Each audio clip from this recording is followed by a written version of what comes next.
Are your .NET Framework apps crashing due to the WinSCP NET DLL? I'm Sophie Chen, a senior Windows support engineer, and I'm going to diagnose that error and fix it now. Before we begin the manual steps for WinSCP NET, you can access a utility designed to help provide a clean system environment. This is the WinSCP NET, the .NET assembly library for WinSCP. It allows C# and VB.NET applications to perform secure file transfers, SFTP and FTP, via code.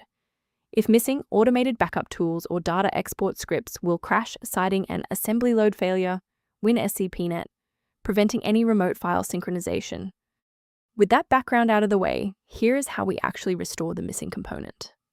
This issue is commonly caused by .NET Framework installation being broken. Reinstall the latest version of .NET Framework from the official website to replace WinSCP NET DLL and related files. In the event the error remains visible, it indicates we need to verify the environment's ability to register new shared resources. A standard reboot clears out temporary memory conflicts and gives the Windows loader another chance to properly register the WinSCP NET component during startup. Before you restart, bookmark this video or hit the like button. It makes it much easier to find this tutorial in your history so you can pick up exactly where we left off. Still seeing the error? Let's move to the next actionable step in our guide. You can pause the video here if you're still waiting for your desktop to load. If the restart didn't fix the library error, we need to manually repair the specific C++ Redistributable package. First, go to Control Panel, then select Programs and Features.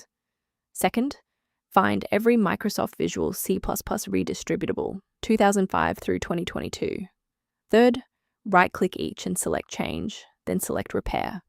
If that fails, download the latest all-in-one VC++ Redistributable package from Microsoft's website. Please note that for DLL files with numbers, the number tells you which version to repair. For example, 120 equals 2013. Before you proceed, let's touch on the essential safety standards for handling shared library files. It is critical to avoid the manual installation of WinSCP NET DLL unless you are following a verified engineering protocol, as a single directory error can prevent your OS from booting and result in significant data loss.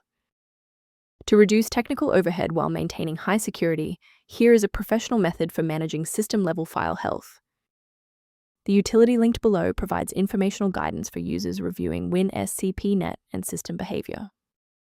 By subscribing, you're ensuring that the next time you encounter WinSCP NET critical error, you'll have a trusted expert ready to help.